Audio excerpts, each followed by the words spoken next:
we gather in search of the truth, dark, and mystery.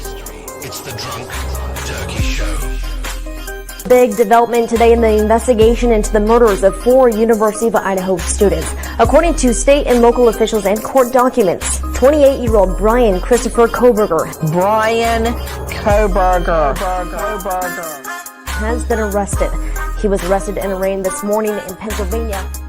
We have new details on what Bryan Kohberger was doing right before his arrest.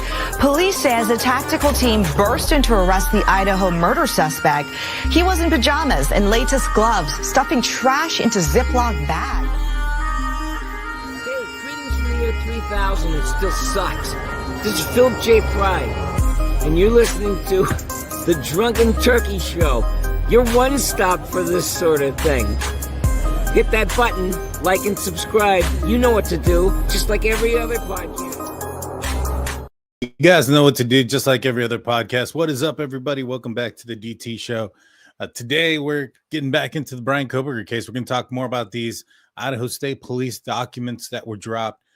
This time, well, the first time we spoke about them, we highly referenced everything that happened leading up to the arrest of Bryan Kohberger, what law enforcement knew right away, what the victims were saying, the victims who were the surviving victims, Dylan and Bethany, what their statements were, what some of the rumors were that were spreading around, what some of the crime scene photos, well, maybe not the photos, but the crime scene was described.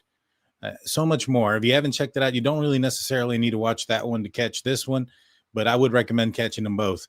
Hit the like button, hit the subscribe button, ring that notification bell. I highly recommend anticipating, maybe possibly joining the membership. We have a Discord where we get into awesome conversations. We have some great mods that are in here on the YouTube side that are also on the Discord, and they do a fantastic job bringing in information, having an understanding of the information, and helping me out, and also you can become part of the conversation. It's only for our members, so make sure you join. And as soon as the show's over, I'll put in a link in the members only community tab to join the Discord. So you have to be a member to be able to access it. I would encourage you guys to think about it. Without further ado, let's break it down. Let's get into it. Let's look at some of these docs. And oh man, I pushed the wrong button. Let's look at the documents. And I like to do things kind of going backwards and things that make most sense for me. And you know, we could go into them from the beginning, and it's all about different statements and interviews that were done from faculty and staff that knew Bryan Kohberger and had some issues with him. But I feel that it's probably a lot better if we work it backwards. It makes a little bit more sense, in my opinion. But before we do, I have a couple of shout outs real quick. I want to say thank you to GSUPM with $20. Respect, one of the best YouTubers. I appreciate that. Respectful. Appreciate that. Denise Miller comes in with the newest member, and Mary Beth has been a member for 7 months. Thank you guys. Appreciate all of you guys. You guys rock. Thank you. All righty. So without further ado, let's break it down. So the first thing that I wanted to talk about is going to be the timed runs at the residence. And this is where law enforcement were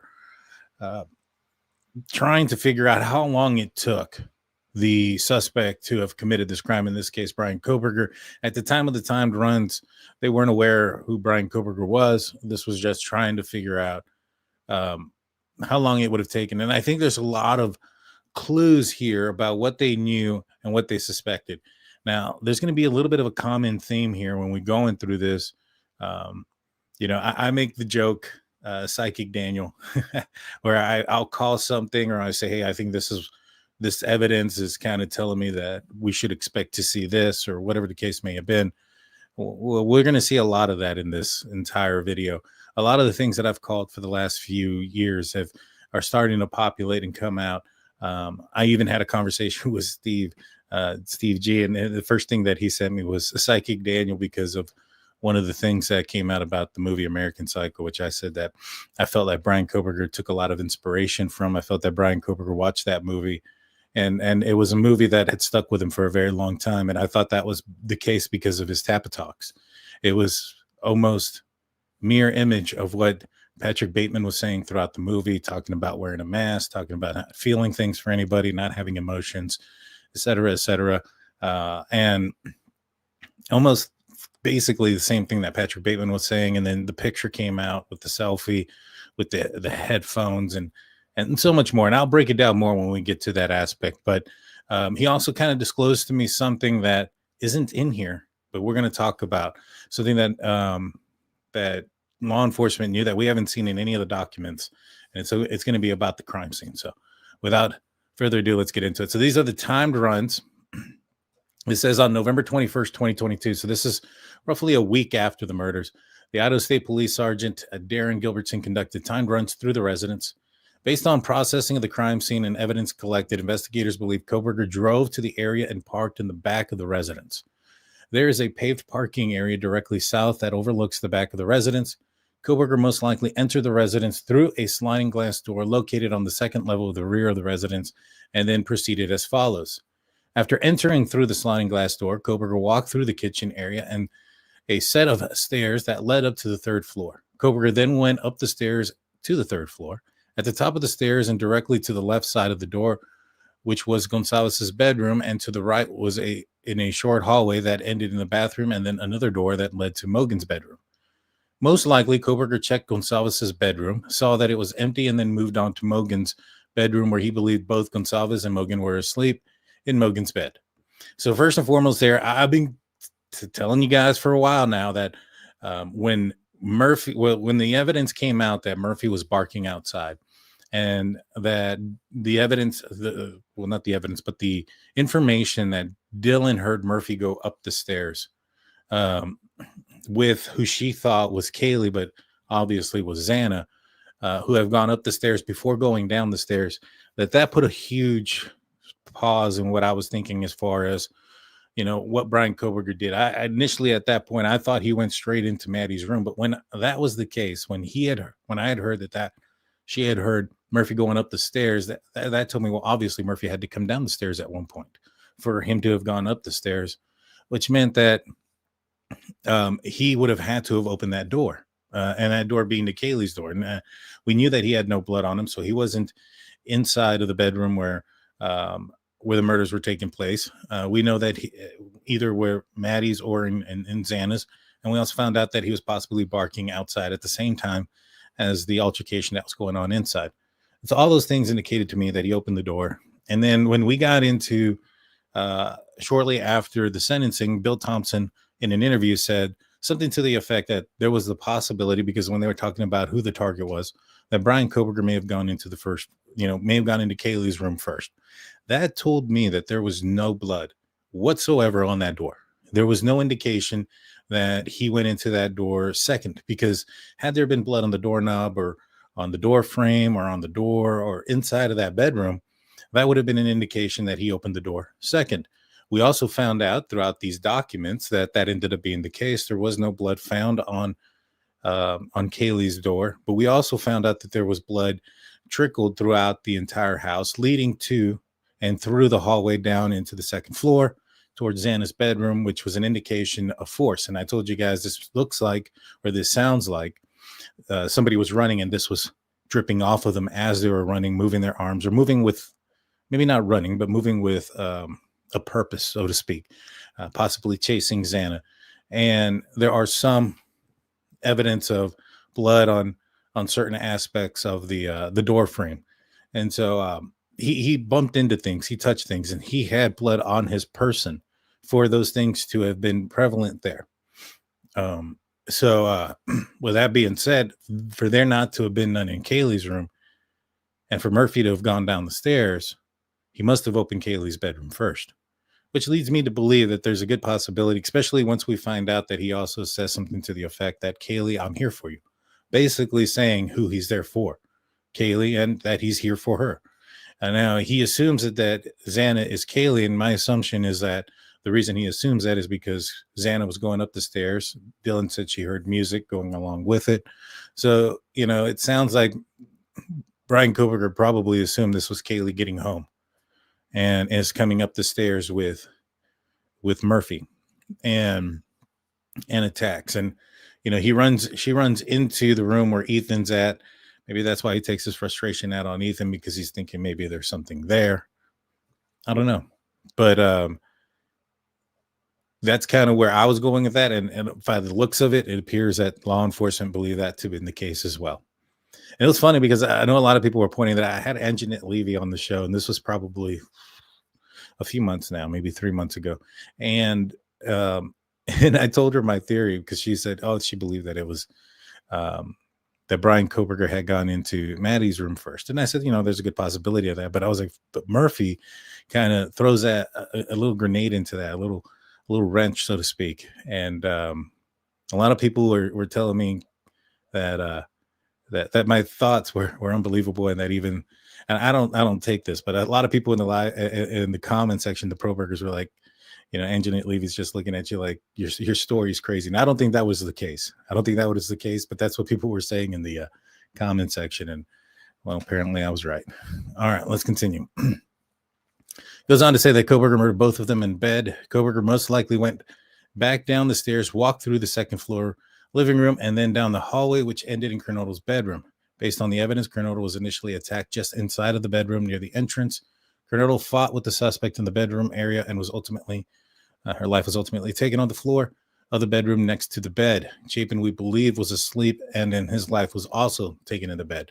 And the reason they believe that is because he still had a blanket over him. He didn't get out of bed. He didn't fall on top of the blanket. So he never got out of bed. And there's a good possibility that he was just kind of very intoxicated. Now, one of the things that was told to me by Steve was that law enforcement was kind of, they thought maybe perhaps the loud noise that Bethany may have heard was the door slamming, and that Bryan Kohberger entered the door, got through the door, because the latch on Xana's bedroom door was broken, and that he may have had to physically get through it. Now, I'd explained to him, I was like, I understand that theory. That makes some sense. The only thing is, like, it doesn't sound like a door slamming on the audio 50 feet away. And I would have expected, if he slammed into the door, given the amount of blood that was dripping off of him, that there probably would have been more blood on the door itself, and also not just on the door frame that is shoulder height. So, to me, what I think happened when it comes to Bethany and the fireworks and stuff like that, what's most likely happened is she was probably slightly awakened by the flashlight that the DoorDasher was using. Didn't completely wake up by that, and then fell back asleep, and then heard whatever that noise was that is captured on the audio 50 feet away. The thud noise doesn't sound like a door to me. It sounds more like a bed shoved into a wall, or maybe perhaps a desk shoved into a wall, something of that nature. And I think if you look at some of the pictures of the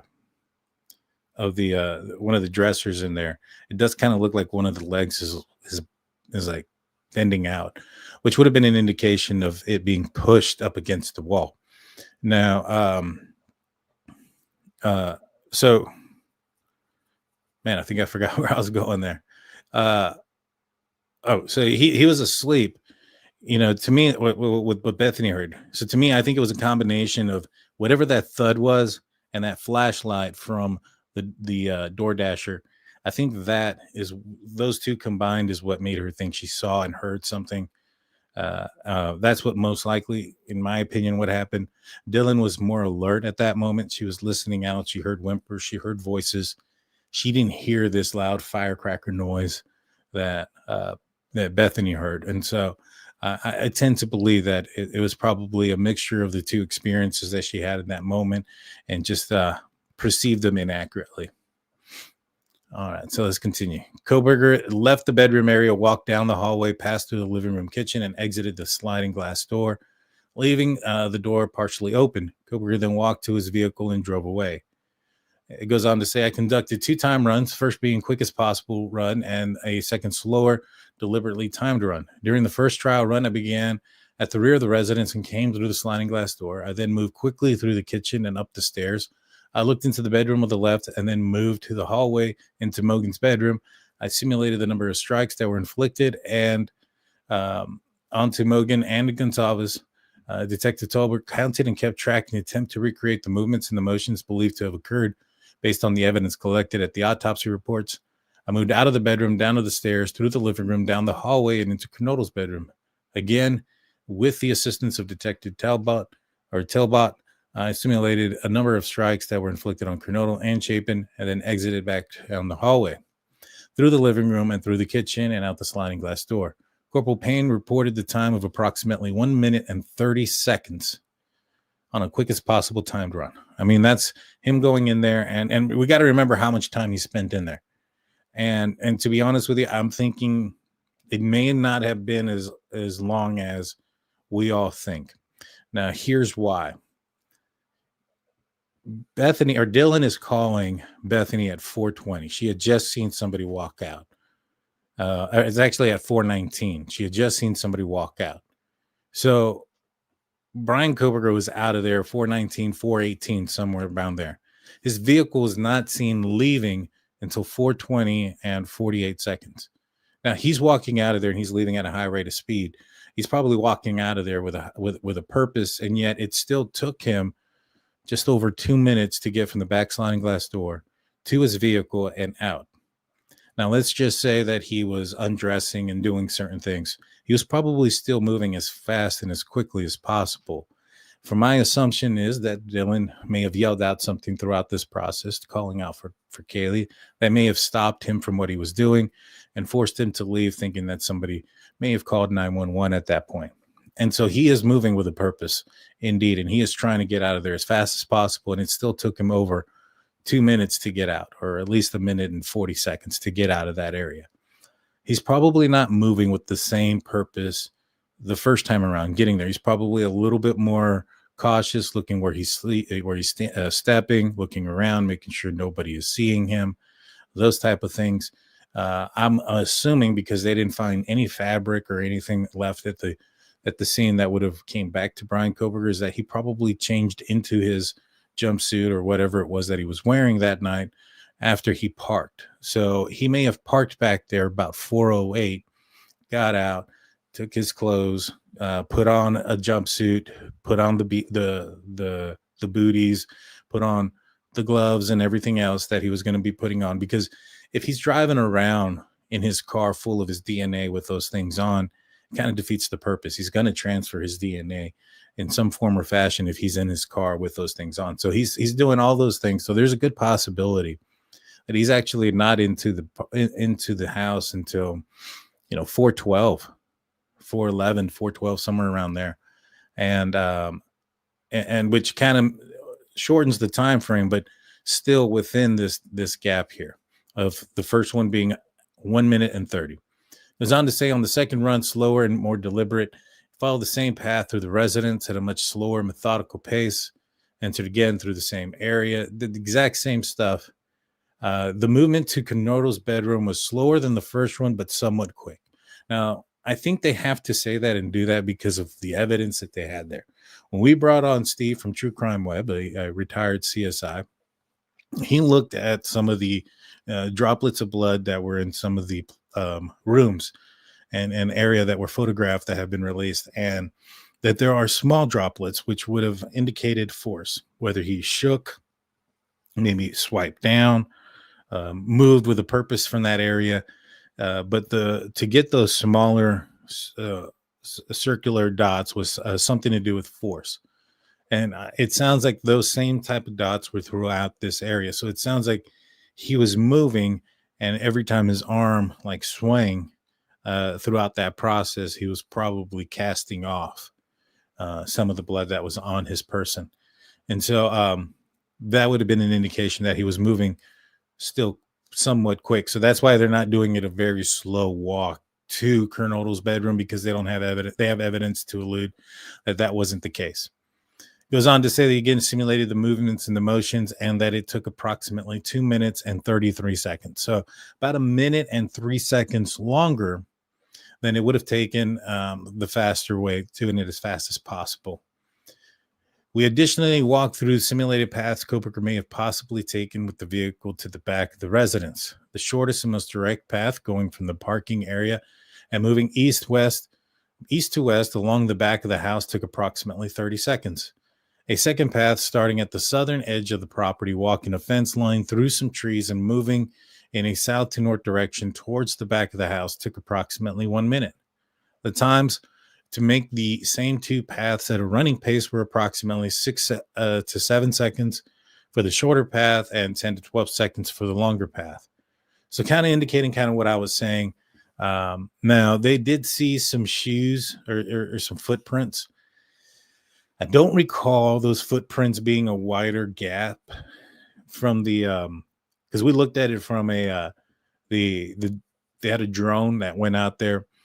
Documents talk about how at 12:55 on November 13th, 12:55, just afternoon, almost 1 p.m., that there was a set of footprints that were leading from the back of the residence in and out, and that they were backtracking. And when you look at the drone footage, you can see those footprints, and they look very mechanical, very robotic. I don't recall, I'd have to go back and look with a little bit higher detail, if the steps going away had a wider gap. That would have indicated somebody moving a lot quicker than what they were moving when they came in. I'm assuming that would have been the case, but I'd have to go back and look. All right. So, but it could have taken him somewhere between 30 seconds to a minute just to get from wherever he may have parked to the back door. Now, we're assuming he's probably going to want to conceal the vehicle as much as possible and perhaps parked it in the way top area. So let's assume that would have been the case. I mean, that's a minute. He's also getting dressed and stuff like that. So if he's parking back there around 4:08, he's probably in the house, as I mentioned, between 4:10 and 4:12, up the stairs in a matter of a few seconds, maybe 40 seconds tops, to check one room and then go to the next. So I assume he was probably in there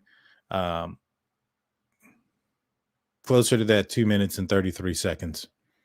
I think he was interrupted, so I don't think he was up there doing much. I think he was interrupted. My estimate is he went upstairs, opened Kaylee's bedroom, didn't see Murphy. Murphy ran downstairs, got Xana. Xana went up the stairs, interrupts him. He goes downstairs, and then he gets interrupted again when Dylan is yelling out from her bedroom.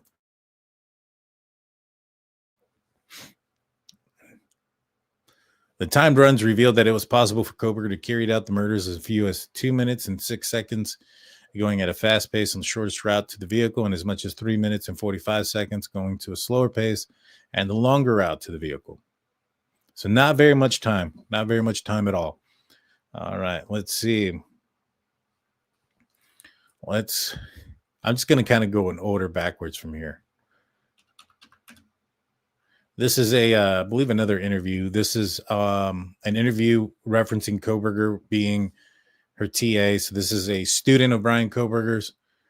And she said that Kohberger would sit in the back of the class near where she would sit. Kohberger always seemed to be staring at her when she looked up. This is a common thing that we're going to see it. And I know that a lot of folks ask me, and you can guys go back to the plea deal. When the plea deal happened, I was asked a few questions about what it is that I knew that Kohberger had done, because I kind of alluded to some of these things throughout the past couple of years that I had known some of the things that he had done at WSU that were reported. And some of the things were that he would like trap people in their office, not necessarily like lock the door, but stand in the way and wouldn't allow people, females to come out. He'd follow women to their car. He was following and stalking certain women, and those things are coming out. And in fact, to a degree that I wasn't even aware of, to a much more severe degree, where I believe Bryan Kohberger was following and stalking, may even have broken into a few more houses with some women that he knew, not just Na-Young Ko, who was the young lady who he allegedly broke into, moved some things around in their apartment, which sounds very eerily similar to what a couple of instances that we talked about that the surviving roommates mentioned, and some of the friends of the roommates of the victims that brought up, where they had came home and the washer was on after a weekend trip. So somebody was just recently in there, and they hadn't been in there. Nobody had been in there, and when they get home, the door is open and the washer is going. And so sounds like somebody was trying to scare them. I wouldn't be surprised if he was watching from a distance or something like that. And, if the washer was still going, it had to have been within an hour or two. All right, let's continue. So he goes on to say Kohberger graded her harshly and gave her C's in class. She stated, "I don't get C's." Later, professor, and I'm assuming this is obviously one of the ones that Bryan Kohberger worked under, changed it to an A, agreeing with her that he graded unfairly. Before talking with somebody, she emailed Kohberger concerning her grade and stated that his comment was, "Sucks for you. You didn't know what you were doing." And so he was very condescending towards women too, and very degrading and belittling. And that's pretty jacked up. Like, hey, I have a problem with my grade, and all he can do is respond that way. All right. Oh, this one is a good one. I did a video on this one yesterday, but this is where Bryan Kohberger kind of talks about some of the talks about the murders before his arrest, obviously, and after the murders had occurred. So this is another interview with a Washington State University undergraduate. She had just completed her undergraduate degree, and she was an advisor. And she knew Bryan Kohberger as a fellow PhD student. So this is another PhD student. She met him at orientation and a few times in his office. She also met him at a barbecue at the department had in August at another person's house, who also made a report about this and about Bryan Kohberger. They interviewed a lot of people about him. It goes on to say that the PhD student said that Kohberger had tried to have personal conversations with her on a few occasions, asking questions like where she lived, what kind of dog she owned. She said Kohberger would make self-aggrandizing comments. And that's another thing that is another common thing with people that interacted with Bryan Kohberger. It was like he was trying to tell people about their specialties, and kind of like he knew more about it than they did, so to speak. Kohberger liked to talk about sexual burglary because it was his field of study. Kohberger was interested in the emotions of what it felt like when committing a crime. And that's another common thing, and another thing that I've been kind of alluding to as far as what the motivation had been behind this crime. I'd said for a long time that this person that committed this crime, this was a thrill kill. You can look at the video from King Road or the PCA, and going back to PCA and Linda Lane, I was like, look, you have somebody that has circled the area multiple times before entering without breaking in, without forced entry. You have a person who methodically and quietly goes through there. There isn't the sound of somebody going through rage, somebody losing it because of, they're angry because their girlfriend left them or because they're on drugs or alcohol. There's no DNA behind. There's none of these behind. It seems like somebody methodically went through it. This was a person who wanted to know what it felt like to commit this crime. I've been saying this for a very long time, since that audio had came out, since the beginning, since the PCA came out. And it seems like this is a common thing with Bryan Kohberger, as far as what he tells people his interests are, and that he's interested in the emotions and what it feels like to commit a crime.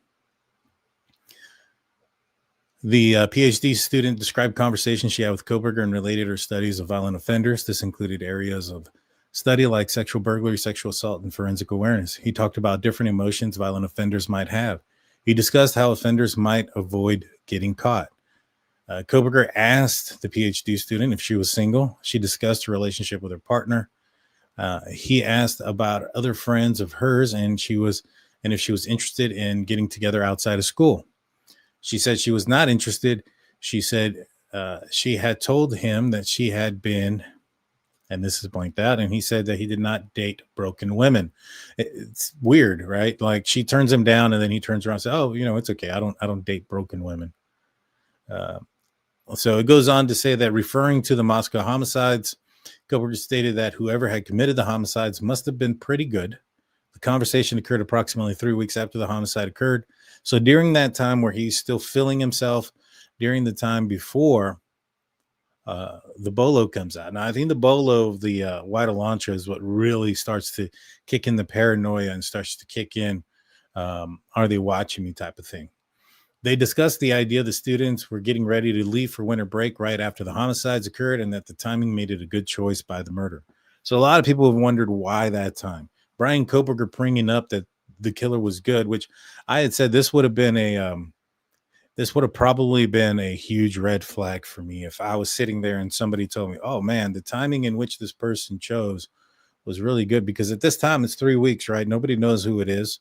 Nobody knows who committed this crime. And yet this guy is already alluding, without little information that's out there, that the person that committed this crime, it was that it was done secretly and it was done purposefully on this time for a specific reason, outside of a crime of in the moment, so to speak, a crime of passion, a crime of anger, a crime of upsetness, a crime of love struck. None of those things, when nobody knew anything, and he's bringing up this, that, you know, hey, he made a good choice because, you know, of this timing. Now, I know that he may not have been Papa Roger, and I've always questioned that. You know, I've never been 100% on that. I kind of started leaning, maybe he was towards the end, but I was never completely sold on it, you know, but that doesn't mean that he didn't study Elliot Rodger. And I know that one of his DeSales student colleagues or fellow classmates had actually come out recently and spoken, I think, on Dateline, and talked about how Elliot Rodger was a study focus. And Elliot Rodger said in his manifesto that middle of November would be a better time to commit a crime, because near Halloween, you have too many, big parties and people coming in and out and things of that nature. And so going back to Bryan Kohberger not being authentic at anything and taking from everybody, including movies and other elements of crimes, you know, I think that was a big possibility. And I think it would have been a huge flag for me if I was talking to him and somebody mentioned this. I'd have been like, well, why do you think that? You know, do you think that this is something of a methodical type of crime? Because that's the only type of crime that would have fit the narrative of, oh, you have to do it on this day. It really limits what you're thinking. And coming from him, it's a big red flag. The PhD student did not know the type of vehicle that Kohberger had, and never mentioned Kohberger never mentioned family and friends. Let's see. After the homicides occurred, he said he had a few scrapes right now. The statement was made at a Christmas party. She noticed after the homicides, Kohberger was in the office more, observed him often in his office. She assumed he was coming back for the spring because of statements that he made about a theory class that he would be taking in the spring. Let's see.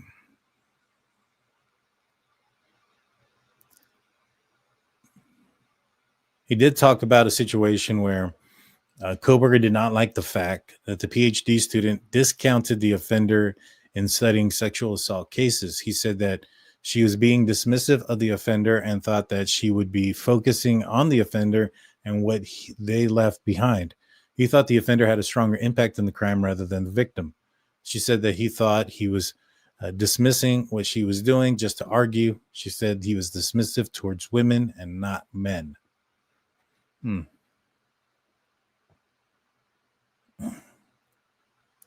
Goes on to say, in reference to the Moscow homicides, he would say that it was horrible. And again, very similar to what he said to the DMV lady who, when he was changing out his plates, and when she asked about the murders, he goes, horrific, isn't it?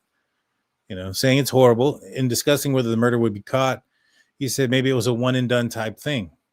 Again, kind of alluding back to, you know, Bryan Kohberger's maybe feelings behind this. And I had said this also when he got arrested. I was like, I think there's a good possibility that this guy studied, serial killers studied these crimes and wanted to know what it felt like. And he couldn't just, it wasn't enough just to hear about it. He wanted to know what it felt like. And this was more of a project to him to understand it and to understand this aspect, because he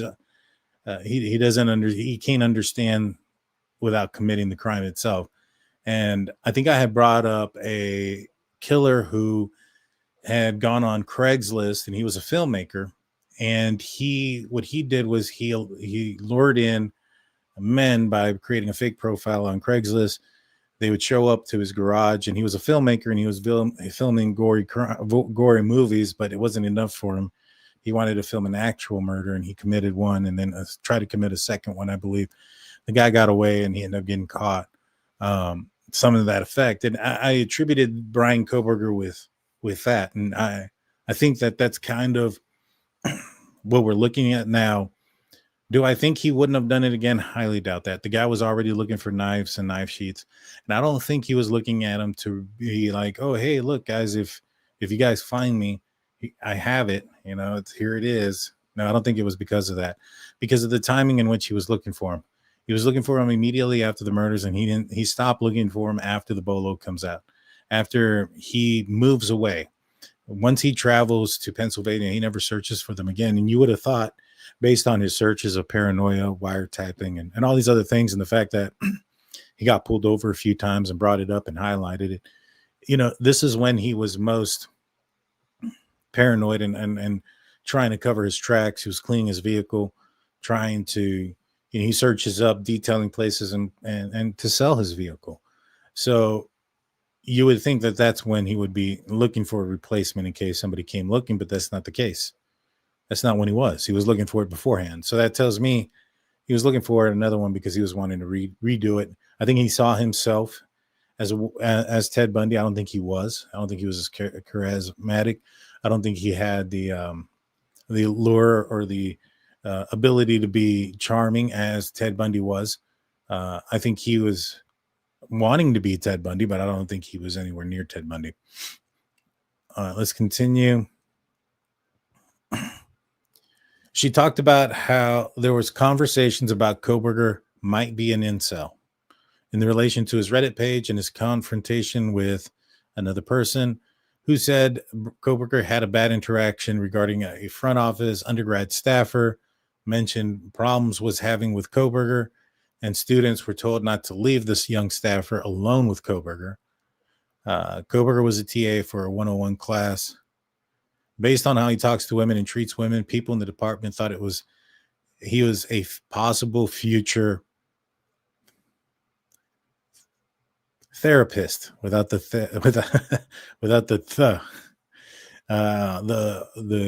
forcible sexual act taking type of person, which I don't think they were very far off. 471. Moving right along.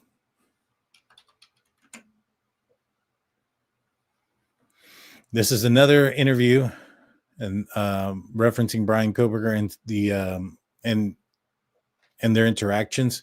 The person that is making this report said the first time they met Kohberger was with another PhD student, and that this meeting occurred at a graduate student orientation. Kohberger went up to them, and she says she instantly had a bad feeling about him.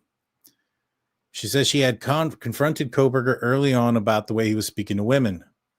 She had said she noticed early on Kohberger did not like people that were not of his demographic. She explained that there are a diverse class and different types of people in the classes. On one day, Kohberger was being rude to a deaf student. She said she called him out about how he spoke to her and described Kohberger's mannerisms also contributed to his rudeness. She also further described that Kohberger would stare at people in an intimidating way. Several of the students supported her in her rebuke of Kohberger. Kohberger responded to her by saying, "I care about how you feel, but you are wrong." I don't think Bryan Kohberger ever cared about how anybody felt. People since that incident have said she has felt targeted by him. She became emotional at this point of the interview and said Kohberger has since paid her a lot more of attention.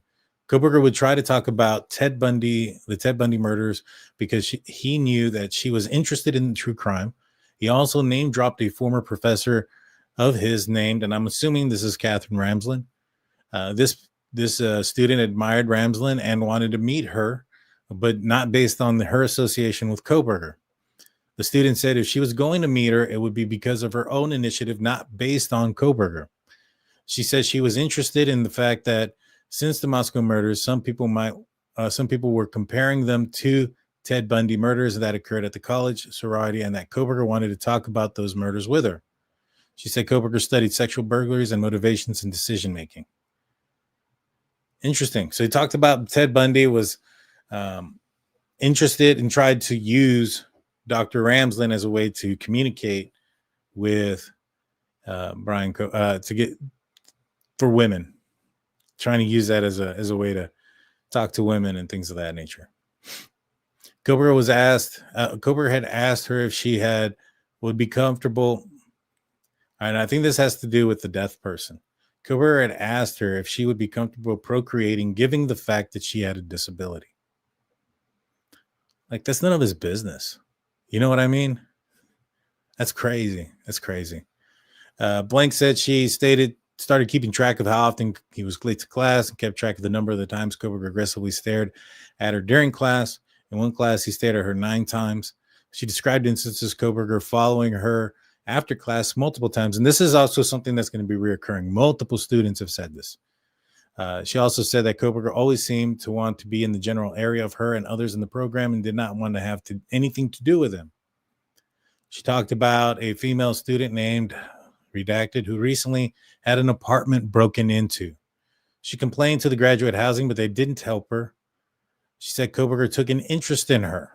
She said the reason for this, and so they believe basically that Bryan Kohberger had also broken into this other student's apartment. Somebody that Bryan Kohberger had an interest in.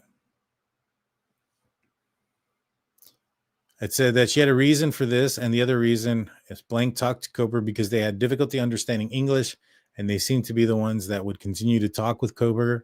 Kohberger went into the apartment and tried to support Blank. This occurred towards the end of October. The PhD student said she had a sense that everything Kohberger does is very calculated. Said that Kohberger was intimidated by her friend because she stands up to him. And when her friend is around, Kohberger leaves her alone. When her friend leaves, Kohberger turns around and starts talking to said friends, and said that the way Kohberger behaves towards her is markedly different when the friend is not around. She talked about one day when the friend was gone and Kohberger would not leave her alone and prevented her from leaving the class. Blank said that she thought Kohberger's motivations was gratification he got from controlling her.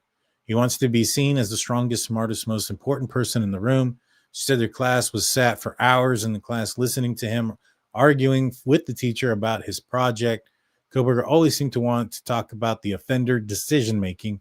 Kohberger gets defensive when he feels like he is being questioned.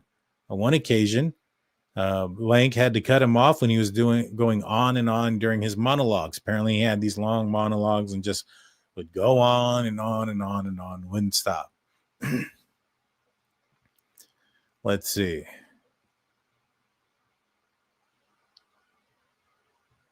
Kohberger wasn't talking about, let's see. She told, all right, so it goes on to say that later Kohberger wasn't talking to her about anything important. And when she came back, he asked her where she'd been. She told him it was none of his business. And Kohberger had bloody knuckles at that time and said that the wounds were bad, and said Kohberger recently started wearing a giant puffy jacket. Even in class, she found this to be very odd. She also said that if Kohberger said if he were to ever have a sexual partner, they would have to have no physical or mental disabilities. They would have to be straight and the opposite of gender non-conforming.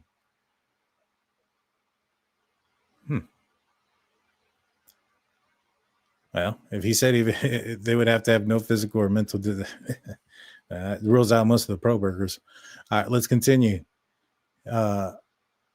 Blank said that some of the program thought he might have autism.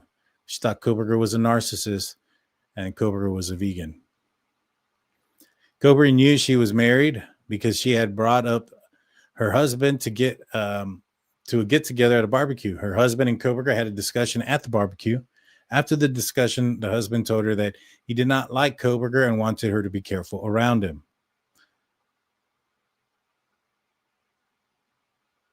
She said when she first heard of the homicides in the case, she wondered if it could have been Kohberger. And she also goes on to say that Kohberger was the only student in the class that believed in the death penalty, and that Kohberger had asked if her 12-year-old daughter was assaulted sexually and her life was taken, if she would support the death penalty. It doesn't seem like you're in support of it now, huh? Jerk off. She says she wanted to think that he was socially inept, but after knowing him, she believes that Kohberger always thinks he's the smartest, and said that Kohberger was always the first person to express his support of police, and again mentioned her Kohberger's disagreement about the value of SROs in school. She said she believed Kohberger question about if someone else was also arrested after his own arrest was an attempt by him to throw people off, and not that he had a friend or an acquaintance. Apparently, Bryan Kohberger, and a lot of people have reported this, that he went to some sort of mixer and drank an entire bottle of wine by himself. And let's see. Here's another one. It says that Kohberger was very nosy and tried to look at what other people were texting. The PhD student said that her friend blank had Kohberger over at an apartment, and I read about this and told her she thought Kohberger had gone through her medicine cabinet because Kohberger showed up 2 hours late for that party, for one. So he wasn't even there very long, but apparently at some point he goes into her medicine cabinet. If it was at that time, I wouldn't be surprised if he had actually broken in there at another time and gone through it. Well, he may have been alone and had some more time to go through things, but he apparently started telling people that this student was on certain medication and that medication was for certain, or whatever the medication's for. And that she never expressed that. So she obviously felt that Bryan Kohberger had gone through the medicine cabinet. She goes on to say that she believes that Kohberger, committed these homicides because he wanted to know what it felt like to commit the crimes in relation to his studies. Basically what I said earlier. And ultimately, if he can get away with the crimes further supporting his belief that he was smarter than others. That was my my initial thoughts in this case, was that exactly that he wanted to prove he was smarter than everybody by committing a high profile crime that nobody could solve, making everybody feel stupid, etc. Go check them out. I have hundreds of videos on this where I have broken this down almost years ago. Blank said committing these crimes and his need to control others was constant with his personality. All right, let's see. Oh, let's go to John Snyder. John Snyder is his professor. This is John Snyder's report. And I found this to be interesting because it seems like it may have been a different TA than John Snyder that he was getting into these altercations with, which seems kind of different than what I've read, but let's continue. It goes on to say that the purpose of these interviews was to discuss his interactions and impressions with his former teaching assistant, Bryan C. Kohberger. And I've been able to deduce that this is John Snyder. John Snyder knew that Kohberger was going to be one of his students in June or July of 2022. He didn't meet Kohberger in person until August. Kohberger was an incoming PhD student in the department. He knew Kohberger was from a small private school back east. I'm assuming that says DeSales University. John Snyder said that Kohberger seemed sharp and personable enough when he first met him. Snyder had not read Kohberger's master dissertation. Snyder had no part in Kohberger's acceptance to the PhD program, and he was going to be assigned to Kohberger as I'm assuming, teacher's assistant. It goes on to say that they had asked Snyder about a couple incidents of unprofessional behavior associated with Kohberger, and that I had read in a letter from the faculty advising Kohberger had lost his TA position. He said that the first incident occurred with Mr. Kohberger at the time when Snyder was in his office and was wanting to leave to go home. This was on a Friday. Mr. Kohberger showed up at the end of the day and wanted to talk. And he goes on that Snyder says that he works a lot of hours throughout Monday through Thursday, and on Fridays he wants to go home. And that basically Bryan Kohberger would purposefully show up on Fridays right at the end of the day just to keep him late. And he felt that this was a sense of control. And he said that he goes on to say that he resents Bryan Kohberger for it. He goes on, like one of these times, it says after 10 to 20 minutes, there was an exchange that perturbed where Kohberger wouldn't get the point and let John Snyder go home. And at one point, Kohberger told Snyder that he was snarky. Snyder became tired and frustrated and told Kohberger to leave his office, and he did not. Snyder got up and walked out of his office. He said Kohberger followed him out of his office and continued talking to him. And so he would even bother him and just like wouldn't leave him alone, wouldn't get the hint like, hey, it's time to go. It's time to go. At some point, John Snyder concluded Kohberger was power tripping, and by using John Snyder's time and preventing him from leaving his office as a way of controlling him. John Snyder advised he has had over 8 teaching assistants in the past and that he has never had any problems with any of them. John advised that Kohberger's behavior didn't really change from the time before the homicides or after. John said that he never received any direct complaints about Kohberger interacting with any undergraduate students in his capacity as a teaching assistant. John further advised that female grad students didn't like Kohberger because he was that off-putting. John Snyder talked about the process by which Kohberger's behavior eventually led to his removal as a teaching assistant. He advised he initially supported Kohberger until after a second event that John Snyder could not remember the details of. John advised Kohberger's removal was a result of the cumulative effect of his behavior. After the homicides occurred, John Snyder said he did consider the possibility that Kohberger had committed the murder. So this is another person who thought maybe BK did this. I wish they would have maybe reached out and tipped somebody beforehand. There's a lot of red flags here. There's a lot of red flags. And I wonder how much more, Heather Barnhart and Jared Barnhart could have gotten out of, those are the Cellbrite individuals who were going to testify for the state had they gotten his phone sooner. Goes on to say that after he considered the possibility, John Snyder characterized this as a fleeting thought.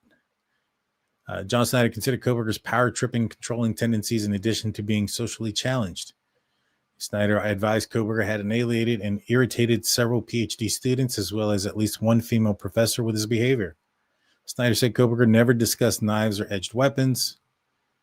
When asked Snyder about a survey Kohberger had conducted with a person who had committed crimes, Snyder said he was unaware of this and that we should contact a staffer about his PhD activities.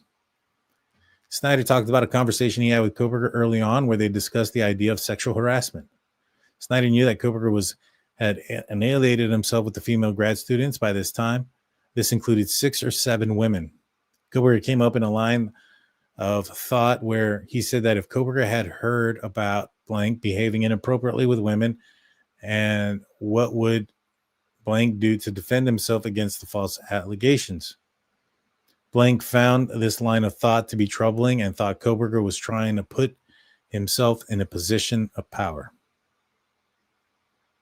Doesn't remember any physical injuries after the homicides. January 3rd, they spoke again via telephone and advised after thinking more about Kohberger, he considered the issues about whether Kohberger was power tripping or just socially inept.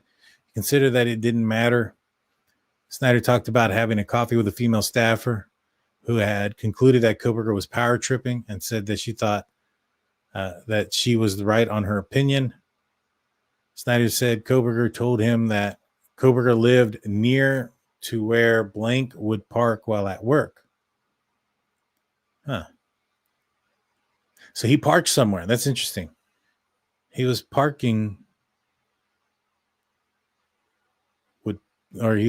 I'm assuming he was parking near where somebody would park while at work. And he was probably parking further away. And when asked about it, probably so that he can interject himself in crossing and walk the same way so he can run into, whoever it is that this person was. Because he didn't live there. Snyder said he found out after that after Kohberger was arrested, that where they reported where he lived, and that it wasn't the same place. He advised that the building depicted by the media, Kohberger's residence, was completely different than the one Kohberger indicated too. So,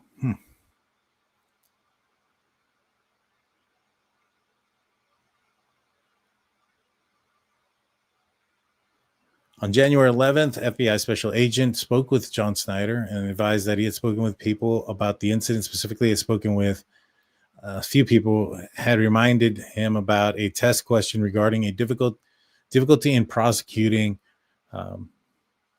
sexual assault crimes. John Snyder had asked Kohberger to look at the question he had written and to make a revision to the question.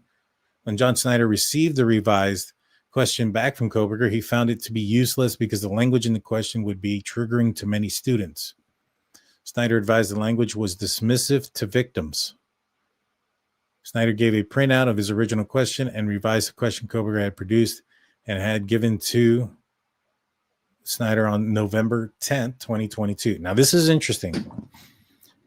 I found this to be super interesting because of the date, November 10th, 2022.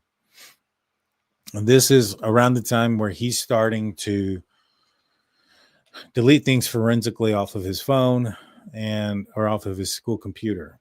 You know, this is when he starts also minimizing the amount of times that he's using his debit card and using more cash. Now, he does use his debit card a few times, more times than what Dateline alluded to. But when we looked at the records, there is a decrease starting around this time in his usage. And during this time, he is doing a report or answering questions about rape. And during this questions, he's using language that would be triggering to many. I mean, triggering in a criminal justice class, that's got to be pretty out there. You know what I mean? But I found the date about this, him having these problems around this time about this, to be interesting. I wonder what the response in his questions were, because I wonder if there's anything that he put out there about it, and maybe he felt that people were dismissing it, and so he goes out there and recreates it. I don't know. But I found the timing of November 10th, 2022 to be interesting. It goes on to say they discussed his past experience with TAs compared with current TAs. Snyder discussed his opinion that Kohberger should have been kept as a TA because Snyder believed that Blank had, I'm guessing WSU had an obligation to continue to honor their commitment in offering him a TA position. Kohberger relied on that commitment, and if WSU was going to remove that from him, WSU needed to make sure that they had thoroughly documented the reasons why. Snyder said he was concerned that removing Kohberger from the TA position without doing so would open WSU up to a civil lawsuit from Kohberger. So he was concerned about firing him. John Snyder advised he had not observed any of the inappropriate behavior from Kohberger aimed at any of the undergrad students, and said that Kohberger did a good job in correcting poorly written answers, and he had not observed bias or inappropriate tone in grading. One student had made a complaint about this, but Snyder did not see it. So, but this is something also that has been reported, that Bryan Kohberger acted differently with his male professor versus with his female professors, which makes me wonder if the professor that he was getting in arguments with, who ended up coming out that he ended up losing his job, wasn't John Snyder, and it was one of his other professors after all. Oh, this one's good here. 460. This is cellmate interviews. So this one's interesting to me because it kind of talks about a little bit about Bryan Kohberger and how he was shortly after his arrest and throughout. So it says here that they interviewed some cellmates of Bryan Kohberger's. The first one, he couldn't remember the exact date, but believed Kohberger had been placed in their pod a few days after New Year's Day. This is in Latah County, by the way. After arriving in their pod, Kohberger immediately sat down and watched the news about his arrest, watching multiple channels that were covering his story. Kohberger said, "Wow, I'm on every channel." Kohberger was very quiet, and it was very awkward having him in the pod. Kohberger was highly intelligent and analytical, always trying to figure out what you were doing, but didn't know common knowledge things, i.e. the difference between two muscle cars. Kohberger's eyes were creepy, I guess, but other than that, he seemed like a pretty normal guy. He didn't talk to Kohberger very much, but when he did, their conversation was casual, small talk, and never about Kohberger's case. So he never really talked to anybody, including his family, about his case. He kind of kept that to himself and to his lawyers. I wonder what that means for, like, for instance, like some of us think that he's going to come out and he's going to want to talk about what happened, correcting the narrative, those type of things. But it doesn't seem like he talked to anybody about his case. It's weird. It's interesting. Kohberger would use 3 standard bars of soap 3 times a week because he was washing his hands a lot and taking showers. His hands were red all the time. Let's see. Kohberger told him his favorite movie was American Psycho with Christian Bale. Movie I said that he watched and that he was mimicking throughout his entire life as a child. There was tap a talk, and then we find out that he's got the image, the selfie where it kind of looks like he's cosplaying, similar to what he was doing with Ted Bundy. Similar to what he was doing with Ted Bundy with the sweater, right? And this other one he has the headphones, very similar to American Psycho. And then we find out from the Barnharts from Cellbrite that Bryan Kohberger was taking pictures in poses similar to those that were taken by that Christian Bale did in the American Psycho movie, with half naked or whatnot, shirtless and flexing and things of that nature. In fact, they even brought up the fact that it was very similar to American Psycho. He was housed with Kohberger from January to February 15th. Kohberger enjoyed watching the news about his case unless it began to talk about his family and friends, at which point he changed the channel immediately. As time continued, Kohberger watched the news related to his case, almost stopped watching the news almost completely. Kohberger analyzed everything. He wanted to know why people had preferences on anything, and psychoanalysis everything. They talk about this case. They talked about his case sometimes, but never Kohberger's.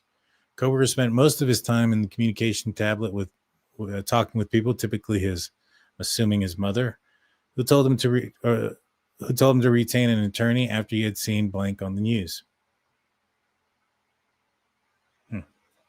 Kohberger washed his hands excessively, using 3 bars. We already said that. Kohberger showered every day and wanted new bedding and clothes. Kohberger was smart, easy to get along with, but hard to talk because he talked over him due to Kohberger's vocabulary and topic conversations. Let's see. Kohberger watched court TV and was very interested in the Murdaugh trial. Now, the reason why I thought that was interesting was because what was happening during the time, or what happened in the Murdaugh trial, right?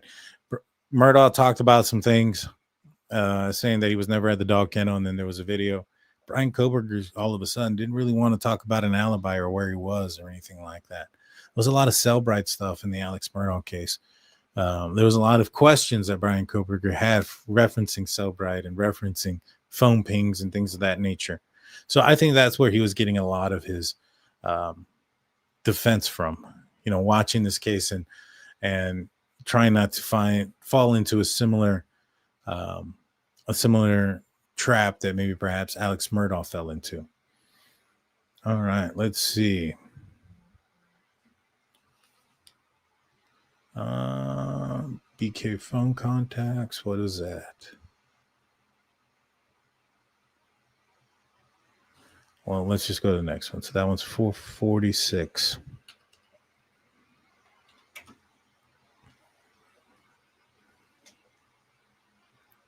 This is another person that had contact with Bryan Kohberger. He goes on to say that this person saw Kohberger every day during the semester at the cafe, always near closing time, and sometimes over summer prior to the school starting.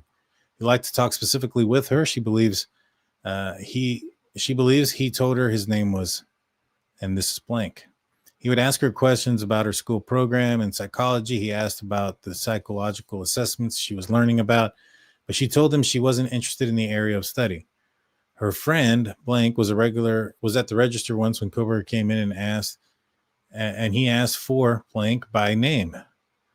She was certain she never told Kohberger her name, and she doesn't wear a name tag.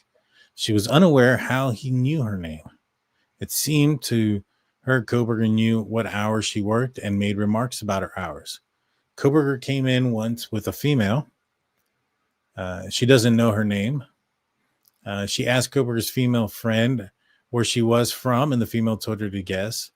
She guessed blank, and Kohberger remarked to the female, "See, I told you she was smart." The statement seemed weird to her because she didn't think much of Kohberger, but it seemed like he had been talking to the female about her. She always was uninterested in talking to Kohberger, and she would try to walk away, but he would just keep talking. She told the coworker that she was uncomfortable around Kohberger, and she would let her know when he came in so that she could avoid him. She lives in Pullman, Washington. There were a few weird things that happened around this time. She believes they're probably unrelated. I wouldn't be too sure about that. She was home alone one night, changing in her room, and someone knocked on her window. She called her husband, and he came home from work. Another time, she had started working at blank. She heard someone moving around on her porch, and at approximately 7 in the evening, her husband came home and again saw a white car leaving the area. Both occurrences were in August or September. Pretty crazy stuff. Another person that possibly Bryan Kohberger was stalking and looking into. It seems like that was part of his MO. I mean, he'd been doing that for a long time. Let's see. Phone contacts. That's 443.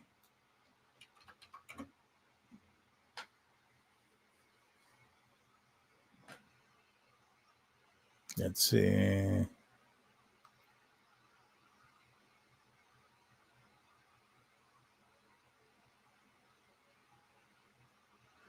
This is one of Bryan Kohberger's neighbors, and that they spoke. And basically, during this, that they spoke about certain things. They spoke about politics, capitalism versus socialism. Kohberger mentioned that he was a vegetarian and only ate one meal a day. Kohberger talked about people partying, how it was a complete waste of time. Kohberger spoke to him about getting his PhD in criminal justice and being a teacher's aide.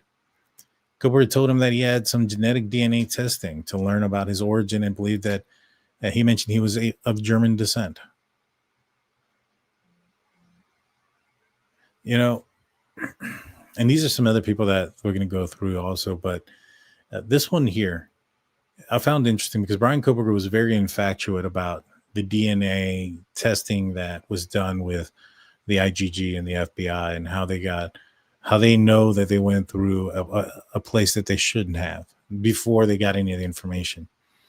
I wonder if it's because Bryan Kohberger knew that he had gave up his DNA, and that the DNA that he had given up was through a place that law enforcement wasn't supposed to have access to. And he was whining about it because it came back fairly soon. I mean, within 6 days from the time that they collected it, they still had to turn it in. They still had to do some things. They had to submit the DNA and get a result and everything else. But only 6 days it took for them to get Bryan Kohberger's name. I wonder if it's because it was his. Here's another person that was invited to a pool party in July by one of her good friends. Kohberger approached her and started talking to her about taking a personality test for introverted and extroverted personalities. Talked about being a student at WSU criminology. She found Kohberger's conversation about personalities to be a weird topic to discuss at a party and became bored of the conversation. They exchanged numbers, though, so he could text her a link to take a survey. She never saw him again after the party. He did text her sometime later asking if she had taken the survey. She never responded and shortly changed her cell phone number and purchased a new phone. Damn. She went all out. She didn't trust Bryan Kohberger. Good for her. Let's see. 404. There's another interview with another student. This is from WSU. And it goes on to say that this person works at WSU. Professors of WCC graduate students 3 hours per week in class. She teaches graduate level and undergraduate. So this is a teacher. Her class was on Thursdays, and she first had contact with Kohberger in the class in August of 25th, 2022. It says here, the week immediately following the homicides, Kohberger was not in her class and sent an email about not being there. She provided the copy of that email as part of the subpoena. The paper Kohberger wrote for her class was on burglary. She will be providing a copy as well. She covered for another professor on Tuesday class the week immediately following the homicide, and Kohberger was later than usual for that class. She noticed a bandage on Kohberger's middle and ring finger on his right hand. Kohberger told her it was from a silly accident that happened indoors. She didn't think it happened indoors because it looked like it had been scraped on asphalt. She believed she observed this injury prior to the homicides, but wasn't certain. She would deliberately not call on Kohberger towards the end of class because he would always want to talk and would go on these monologues. Another person mentioning these monologues. Kohberger seemed to correct his behavior throughout the course of the semester and was more contained by the end. Kohberger told a female student that was both disabled and gay that he would need his partner to be physically perfect and disability would not be acceptable. That's weird, man. Kohberger told a WSU student something like, "Oh, I could never understand like what your experience is as a blank woman." Blank referred to this as a positive interaction between Kohberger and the WSU student. This is the only positive story she remembered being told of Kohberger. Let's see. Kohberger wanted to study emotions and decision making. Kohberger wanted to work with her, but never formally asked. She felt like Kohberger wanted to work with her. She did not remember the details of the story, but recalled Kohberger said something homophobic. Kohberger really wanted to study burglars and had strong feelings that regular burglars had nothing to do with sexually motivated burglars. Kohberger was obsessed with serial killers and would talk about it a lot in class. The week Kohberger was not in class, 3 female grad students approached her and was like, "Oh my God, class was so much better today, just like easier to navigate." Nobody liked him. Nobody liked Kohberger. He was a jerk. He was an idiot and just an all-around bad person. She and her colleagues had a faculty meeting right before Christmas break in which they discussed each of their students. Kohberger took up most of the time in this meeting because he was highly problematic. She told her colleagues, "He's smart enough that in 4 years we will have to give him a PhD. And mark my words, I work with predators.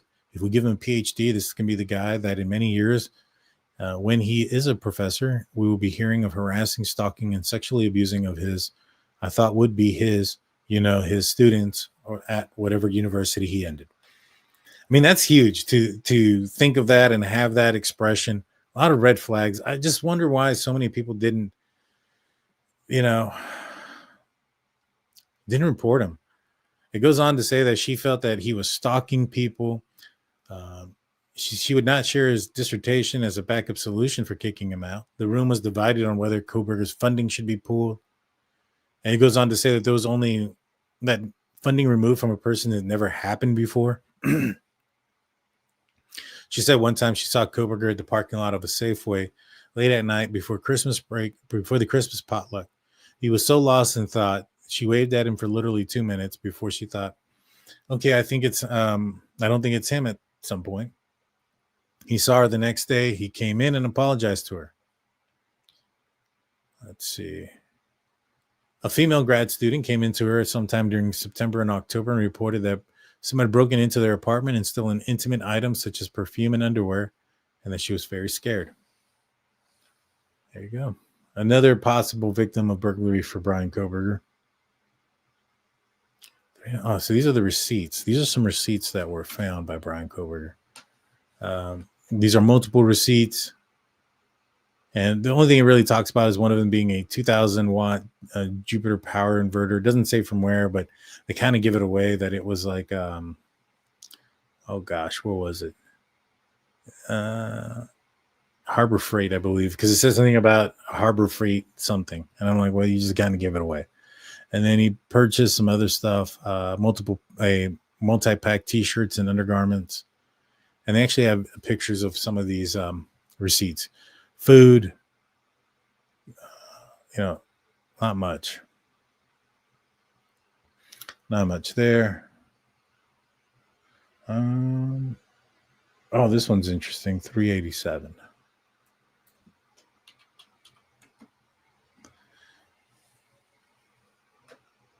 This is a receipt for gas on November 13, 2022. This is at 2:36, and this is when he's in Unionton. Goes on to say on January 18th, interviewed, called the tip line for possible interaction with Kohberger. October 9th, between 1:30 and 2 a.m., his friends were walking along the trail. Oh, no, this is somebody random. There's no way of knowing if this was him or not. But this was the receipt for gas for Bryan Kohberger using his debit card. He put in $52 worth.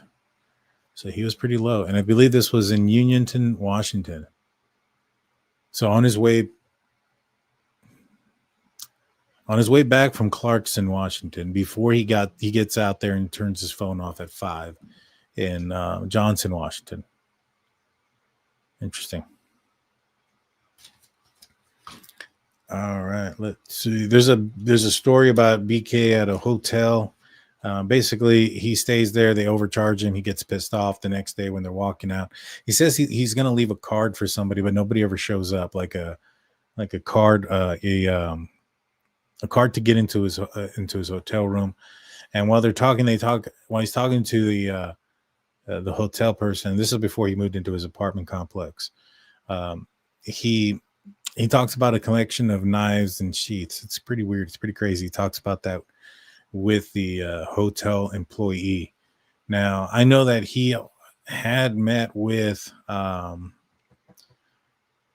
owners of the Linda Lane footage, of the apartment complex. He actually met with them. I think the wife, and she showed him a couple apartments, but not the ones on Linda Lane, somewhere else. It was a different apartment complex. But that is also true. But yeah, he had a hotel stay. Let's see, 366. That's the next one that has a star. That means it's important. All right. And this is the warrant for Bryan Kohberger's residence. The one thing I did notice, it says there that there was actually on the mattress, there was multiple red colored brown stains in the mattress. Now, I know they tested them and they came back for blood. I don't know if they could test it. Maybe he used something to destroy it. I don't know if it came back as his or somebody else's there's nothing in here that says if it came back at all for anybody, or if it was, too corrupted or anything. But there was multiple red, brown colored stains on his mattress and on his pillowcase. So, and he was missing his deal there, his shower curtain. The animal hair was collected under the computer pad on the desk. There was hair on the shower tile and in the shower drain, also under the computer pad. So nothing there, but kind of interesting about the blood thing. Let's see. 354. This is the pool party. This one goes on to say that this is somebody who met Bryan Kohberger at the pool party. This is a male. They ran into each other. They were mingling, started talking about what they each did at WSU. Bryan Kohberger was wearing broad shorts and a gray shirt. Talked about physical fitness, Kohberger, that is. Kohberger seemed focused on running, specifically trail running and running hills. Let's see. He had agreed to go running with Kohberger at a later time, provided his phone number. By calling and texting Kohberger's phone, he ultimately did not go running with Kohberger. That was one person. The next one is about his license plates changed. So, Blank remembered Kohberger coming in to switch his plates from Pennsylvania to Washington. She recalled Kohberger was a super nice guy and very charming. She even added him to the Christmas card list. Kohberger wore gloves the entire time he was in, but didn't think that was abnormal due to the cold temperatures they were experiencing at the time. So that tells me that those weren't surgical gloves, that these were like winter gloves, still trying to not leave his DNA or fingerprints behind. The reason Kohberger was switching his title and vehicle registration to Washington was that he was a graduate student at WSU and needed to get residency. So nothing there. It doesn't talk about the things he said here, but we have heard about the things that he has said there. Let's see. 331.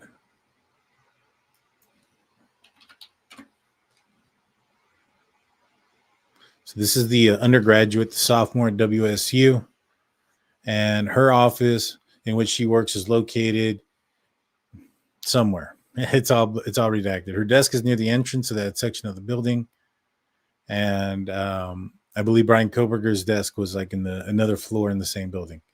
She first met Kohberger when he came into the office to meet with somebody else. Shortly thereafter, Kohberger began coming into the office nearly every day to talk. Kohberger's conversations became personal instead of focused on studies or work as a teacher's assistant. On some days, she would be working alone from 3 to 5 p.m., which was normal closing hours. Kohberger began coming in there seemingly to talk to her. She would try to focus on work, but Kohberger would remain whether or not she interacted heavily with him. On one occasion, she was downstairs and came back to the office to look up, and Kohberger was in the office. She informed him that she was closing the office, and Kohberger walked outside with her. Kohberger asked her if she wanted to get coffee. She declined, saying her girlfriend was there to pick her up, and walked away. She thought this was inappropriate as they both were students. This was her first uncomfortable or strange interaction with Kohberger. And she's in the same same sex relationship. She told her bosses about the incident. They told her they did not want her alone with him and informed her of several resources that she could use, such as having security escort or simply leaving. They also told her that she was not the first person to have problems with Kohberger. Kohberger would continue to come into the office when she was there alone. One occasion, he would stand directly behind her chair as she was working. Kohberger remained directly behind her for a while and did not move until another advisor came into the room. Only then did Kohberger move away. So he was like invading her personal space right behind her, just standing extremely close and not moving. She was informed staff had talked to Kohberger as many as 5 times about his behavior. After the third meeting, Kohberger did not come into the office as much to socialize. She would see Kohberger in the hallway, and he would corner her in an attempt to conversate. So even after all this, he would still try to conversate. She would not try to engage, but Kohberger would attempt to force a conversation. She clarified that Kohberger was physically cornered her, standing in a manner where she could not leave without running into him. She described this as scary, especially when she was alone. She recounted another incident where she saw Kohberger walking outside as she was locking up. Kohberger made eye contact with her when she was locked out, which seemed strange because he would have had to be looking directly at the window where she worked to make eye contact. So Kohberger was outside of the window, just kind of looking at her, all creepy. Kohberger entered the building as she was leaving. She hurried into the bathroom to hide to avoid contact with him. When she thought about it later, she hid as if it was on instinct due to the uncomfortable contact she had had. Kohberger had a reputation for being very homophobic. Sometimes some blank boss would take her home, and she would not have to walk by herself or take the bus. They became concerned because of how many precautions she perceived were being taken because of Kohberger. She recounted an incident in which her neighbor saw someone very close outside her window and told her to make sure to lock the door. So another person saw somebody outside her window. Dang. And obviously, I mean, so many problems that they're having with this guy. It's most likely that it was him. They did not know who that person was, but learned that she lived fairly close to Kohberger. So she lived not that far away from. I mean, there's like 5 or 6 people that Bryan Kohberger was either looking through their windows, possibly made entry into their home, or burglarized them or terrorized them at their residence. It's insane.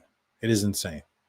Blink learned from the professors that Kohberger was fired as a teacher's assistant after the fall of this semester was over. They described her interactions that she had with Kohberger as uncomfortable, except the very first time she saw him. She saw him almost daily until winter break. So the guy was just kind of constantly there. Goes on to say that Kohberger came into the room and sat in a chair, but nobody acknowledged him. This is on another situation. When he realized this, he became angry and stormed out. They described Kohberger was very angry and as if he was built up a fury or rage. In her opinion, Kohberger became angry because he was ignored and nobody acknowledged him.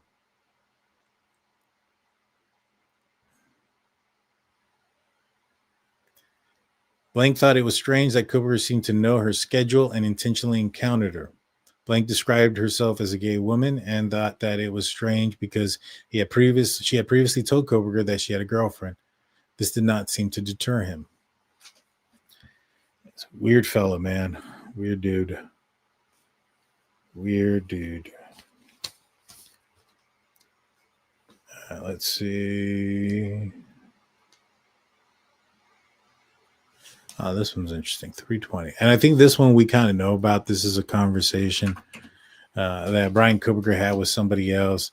It was supposed to be a ride, and it turned into a lot of things. And we found out that this person was also was interested. He was a male interested in men, but that Bryan Kohberger wasn't aware of this. But that Bryan Kohberger was going on and on. So it goes on to say that this is a person who's a graduate student at WSU. His classmate at Kohberger initially noted that he did not interact with Kohberger outside of the academic setting, but as the interview progressed, he elaborated in greater detail these interactions. And the specific time was late October, early November, where after class, Kohberger offered to give him a ride in his white Elantra and noted that he spent nearly 3 hours in the conversation with Kohberger. During the conversation, which was conducted in Kohberger's car, in the parking lot and in the parking space outside, which is a little bit different than what we read. Was it in the book? I think it was in the Idaho book where they said that that this actually took place in his apartment and that there was only one chair because the other one had closed, so they were awkwardly standing. So there's a little bit of a differences between what the book said and what this said, but this is the same stuff. And it goes on to say that Kohberger said he had no one to really have guy talks with. He briefly talked about women and dating, noting Kohberger had said he could pick up any women he wanted in bars and clubs. This person noted that he felt the interference was Kohberger did not view value in women and saw them as more of articles. He had said that he felt that he was verbally kidnapped as Kohberger continued to want to talk, describing a scenario as 3-hour conversation in a 5-minute journey. Kohberger moved the conversation to social media and its impact on social issues. Kohberger discussed politics, indicated he had predominantly conservative household values wherein traditional gender roles applied, meaning that he thought women shouldn't be in the workforce or in college, should be in the homes. Blank said that his interactions with Kohberger, he never discussed his home, family, or friends, but did discuss his educational experiences at his previous college. Kohberger indicated a desire to work with Blank, a professor of forensic psychology and a criminal justice at Blank, who has written many notable books and articles on the serial killer BTK. Remember when Howard Bloom said that Bryan Kohberger wanted to impress Dr. Ramsland or, was infatuated by her? Kind of sounds like this was the thing. He was desired to work with her. And I'm assuming this is who they're talking about because she's the one that wrote, the autobiography on the serial killer BTK. So he was infatuated with her. He actually was, and I didn't think that was unlikely. I've said it multiple times. I mean, when you look at BTK, you look at Zodiac, you look at some of these guys that contacted the media for whatever reason. That wasn't the reason behind what the crimes that they committed. The crimes were sexually motivated. This was another way or another means of getting off. Remember when I say using a weapon in more than one way, this is utilizing the pain and the situation that they have caused to get off of it on more than one way. Now also stumping certain people, certain media, and in this instance, perhaps maybe even his professor, who was a female and was at the highest, probably in the high, like when you think of forensic psychologists and criminal justice, Dr. Catherine Ramsland is one of the top that comes up first. And so why wouldn't he get off on trying to stump her? You know what I mean? He described Kohberger as focused but arrogant and wanted his classmates to know he was the smartest guy in the room and wanted to highlight his academic prowess. He said he was close to filing a report at the university regarding Kohberger's behavior in the latter part of November 2022, but did not because the report is not anonymous. Further commented Kohberger's lack of sleep, which said was very apparent. He was late in lectures and would frequently get up and leave mid-lecture and come back with coffee. Interesting stuff. So things that we had already kind of heard about. Let's see. Where are we now? 316. I think that one was a big one too. This is another interview with another student. And these are about interactions that they had regarding it with Bryan Kohberger. The student was in the PhD program for sociology and would occasionally attend criminal justice classes. They stated that seating was not arranged, but once students established seating at the beginning of the semester, they would usually sit in the same seats. The student stated that he was one of the last people to get in the classrooms of Kohberger and similarly would show up last. Due to this, they usually ended up sitting directly right next to Kohberger during class. Goes on to say on one occasion, he and Kohberger had a conversation just outside of the classroom, which was about classroom topics. During the discussion, he mentioned he needed to heading home to make dinner for his fiancée. Kohberger replied something to the effect, "You look really happy to be doing that. Most guys I know hate making food for their women." Blank found this to be weird. That's weird because it didn't sound like Bryan Kohberger knew most guys. It sounded like he only had 18 contacts in his phone. Didn't talk to many people. So this is more of a reflection of him, that if he had a woman, as he indicated, that he would not be happy having to make her food. Again, going back to like the whole like typical gender roles and stuff like the roles. This is what it screams out to me. Obviously, he had no friends. He didn't talk to people. I mean, unless he was in these chat rooms with incels and this was the comments or the discussions that they had. I mean, that's very much plausible too. That maybe he does have chat room friends, Reddit friends that are all these incel groups. That's a good possibility there. The student described Kohberger as the black sheep of the cohort and very to himself. He described his relationship with Kohberger as more than acquaintance, but less than friends. Say he did not talk to Kohberger about many personal topics, and he did not have much information about Kohberger's personal life.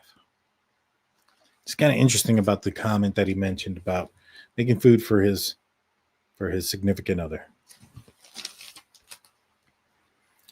All right. Okay. 108. This one's going to be good.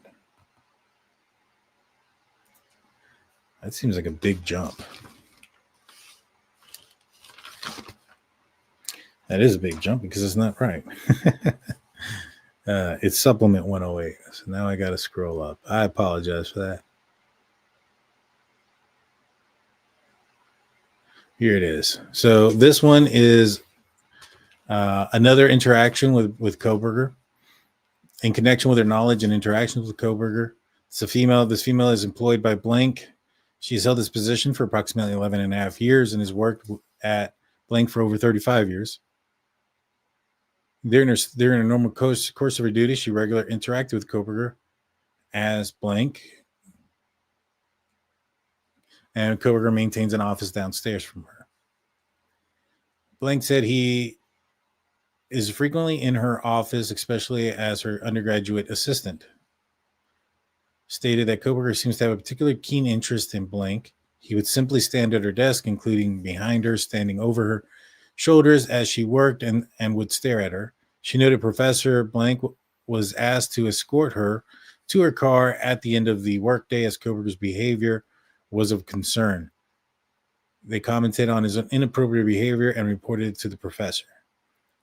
She said that her recollection was that Kohberger's closest peer and had an occasion inserted himself between Kohberger and such as a distraction.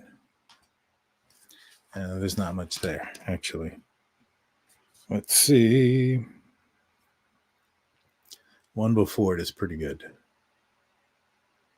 All right, here. This one says that this is another individual who was interviewed at WSU, and this is probably an employee because the assistant attorney general for WSU was there.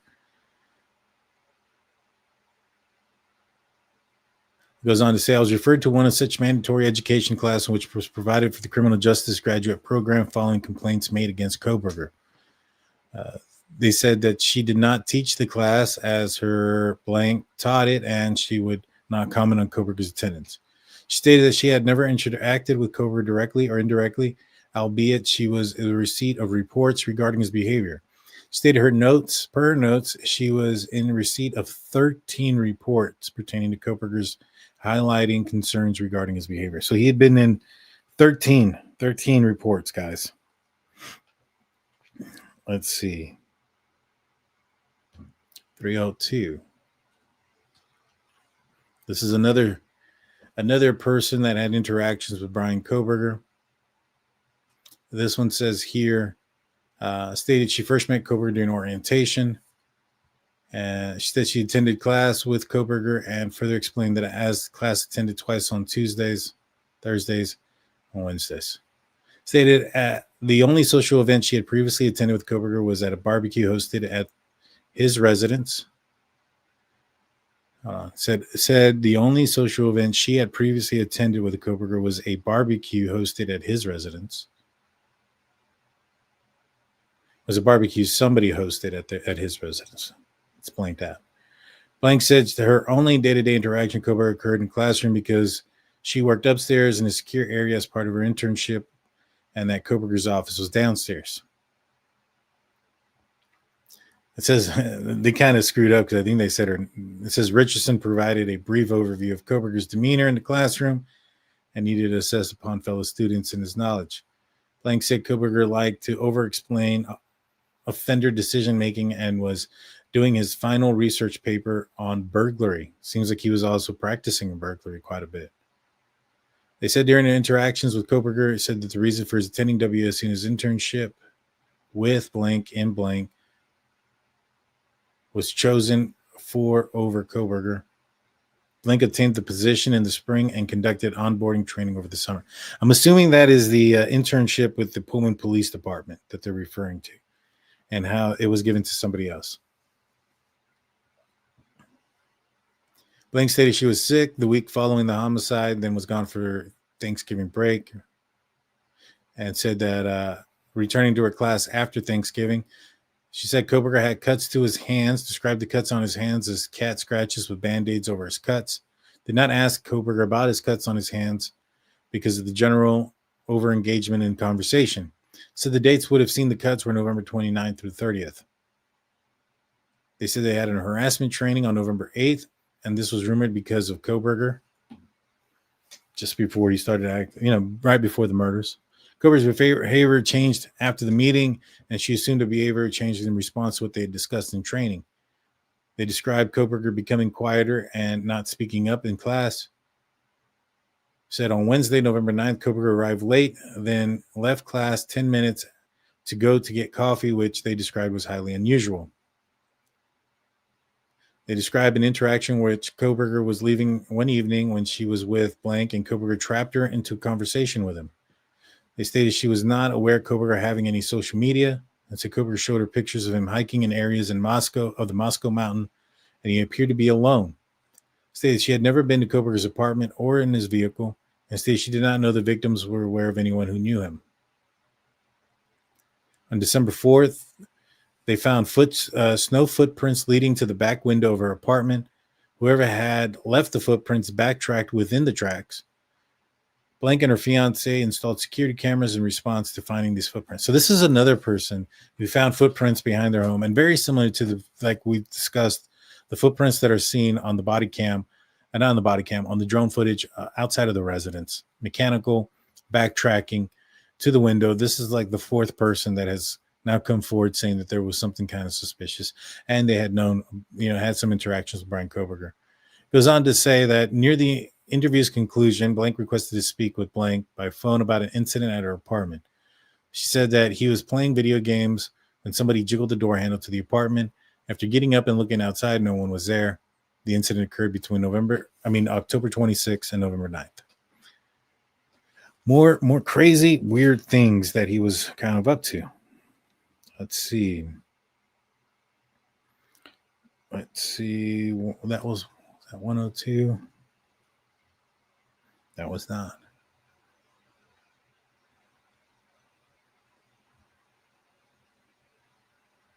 This one's a long one. All right. This one stated she first met Kohberger on campus at a meet and greet for PhD program in cohort, and will clarify that the event was August 17th.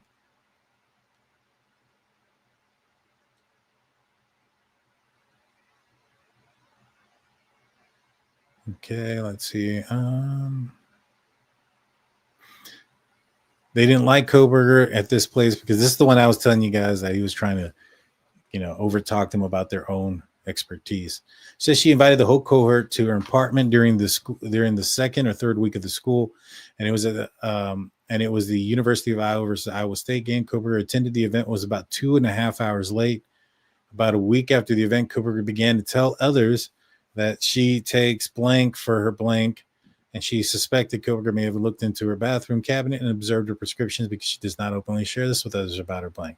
So this is where he was telling people about the conversations about medicine and things that they were using. Could have been at that party. He could have gone in there. He was 2.5 hours late. Most football games are about 3 hours. Don't know how long he stayed there for. Could it have been then? Could it have been another time? Maybe he broke in. I don't know. She began to distance herself from Kohberger and her complaints from other female graduate students about Kohberger, about making them feel uncomfortable. They used the term spatially trapped with fellow students for a long period of time. Talk about a situation where Kohberger was mansplaining, and when somebody told with a female, and when she said you were mansplaining, he said, "I'm not," and continued to go on until she left crying. They also didn't think he was doing very well in school, or his grades weren't doing very well.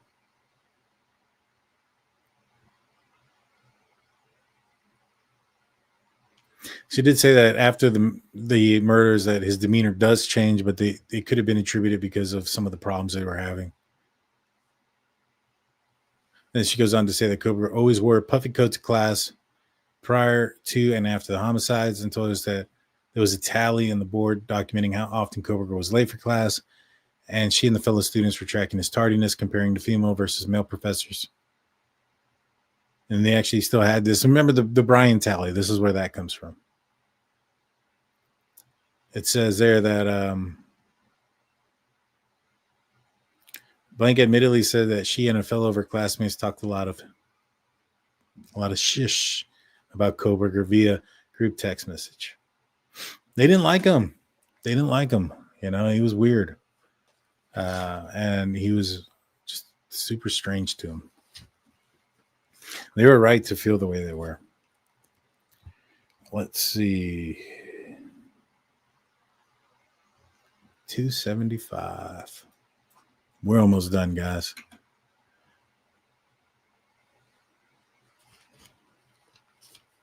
Let's see. This one says, this was for me, graduate student working in the, I'm assuming, criminal justice program. She was a fellow colleague of Kohberger.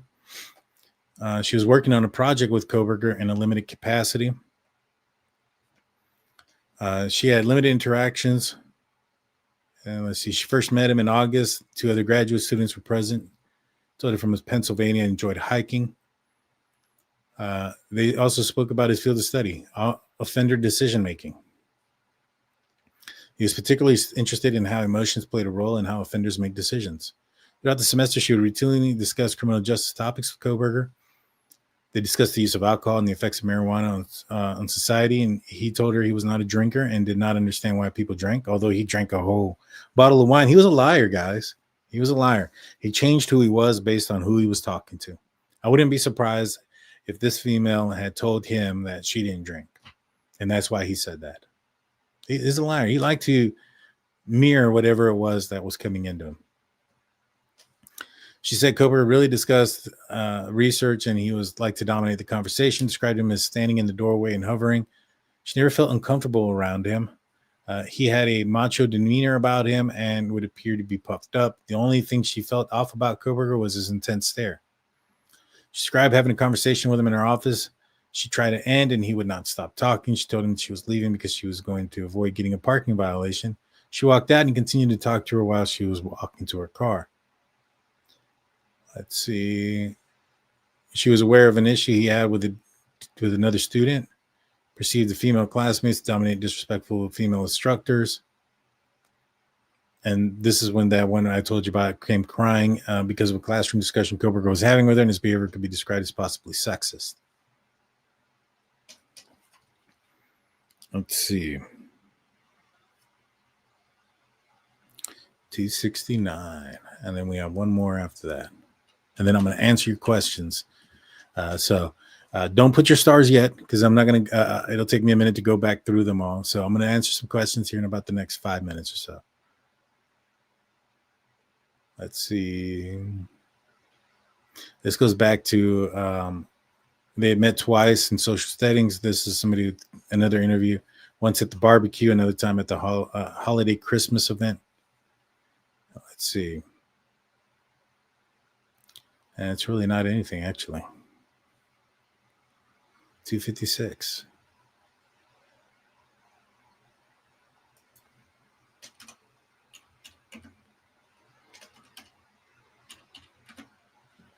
And this is this is where they swabbed Bryan Kohberger. January 5th at 1:57 p.m.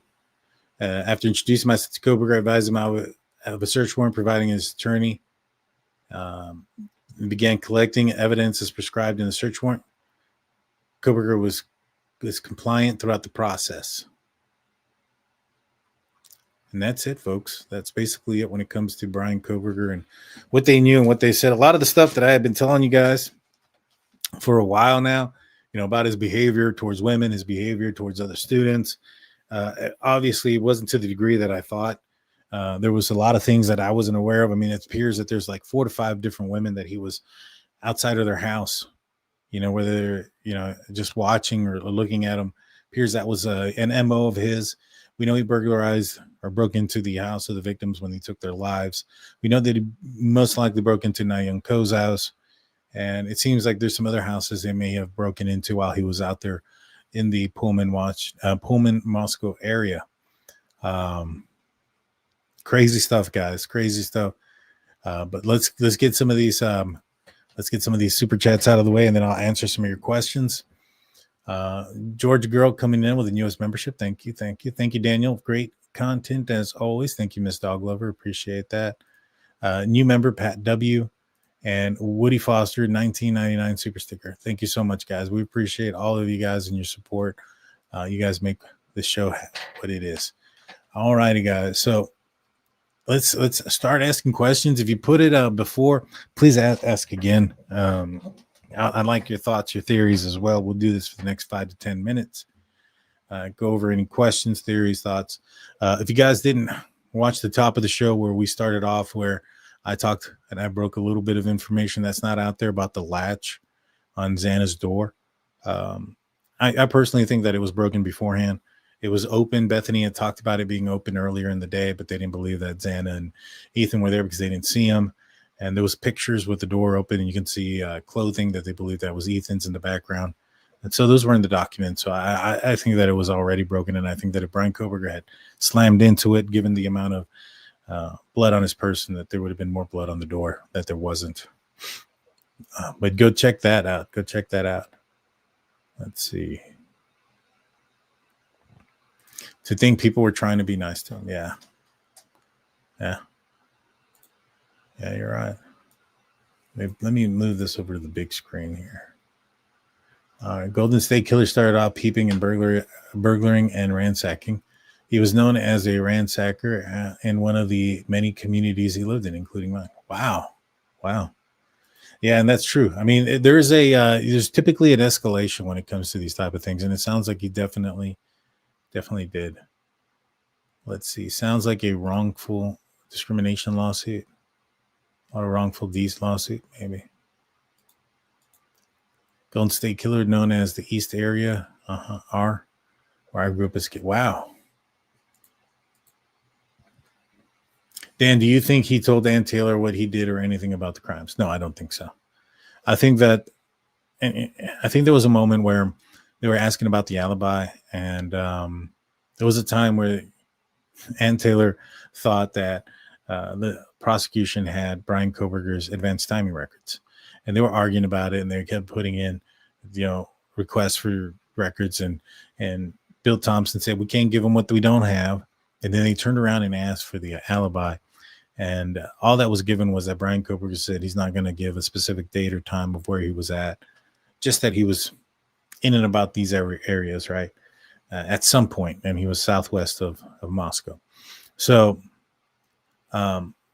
when Bill Thompson asked for a real alibi, she said, we can't give you what we don't have. We can only get, kind of saying the same thing, because she was thinking that they were hiding things from their defense, and that wasn't the case. They were their expert, Cy Ray, was just wrong, and so they made it look bad in the end on them. But that told me that he hadn't said anything to her as far as where he was, and to me, that's probably a situation where a defense attorney's probably saying, look, if you want me to know where you were at, tell me. If you don't, then maybe we don't need to have that conversation, because I don't know how much, it's kind of like with Howard Bloom, right? He had indicated that he felt that the Goncalves family may have made contact with somebody at some point who was who had information from the grand jury, whether they were on the grand jury themselves or whatever the case, a witness, I don't know. And that they had to have been told by the FBI to stop because the information came from a tip line from the FBI, yada, yada. I don't know if that ever was true or not. I never wanted to know the answer to that question, so I never asked. Plausible deniability, so to speak. Was this his first time? I think it was. I do think it was. I would say this was his first one. I think he had intentions on doing it again, though.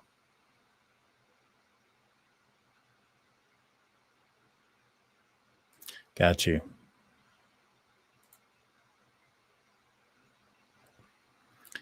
Let's see. Yes, a couple stars. Okay, what do you think about the items the defense requested? A blanket from Dillon room and a quote from vacant room testing positive for blood. Well, obviously they were looking for something that they could find that could maybe potentially point at somebody else as an alternative suspect. So I don't know what it is that they could have been hoping for or an outcome of, but they were denied the alternative suspect. So it obviously in the end didn't work out in their favor. The university didn't do anything to protect the female students. They forced those kids around a predator as defined by the criminal professor. I agree. And I've noticed something about these schools. To me, and this is my opinion, it appears that there's a lot of importance weighed in on the financial aspect that the students bring to the community and to the school. You look at the some of the things that WSU has released, their statements, even after the sentencing, like 2-word thing or 2-sentence statement. We're sorry, or not even we're sorry, just we're aware of the situation. We were aware. It was just piss poor, to be honest with you. And it just seems like everything, and even Snyder was talking about not firing Bryan Kohberger because if they lose, if they fired him and took his money away, that he could have filed a lawsuit against the school. So even at that moment, they were still considering and weighing in the possibility of being sued over the safety of the students. And so, there's also the other thing too, where they have to process this information. They got rid of him fairly quickly too. It was less than a semester. That's fairly fast. It wasn't a very long thing. And there had to be a history of things so that they could get rid of him. They have to have, you have to have some sort of documenting evidence of problems. So, looking at it from both lenses, I don't like their response from WSU.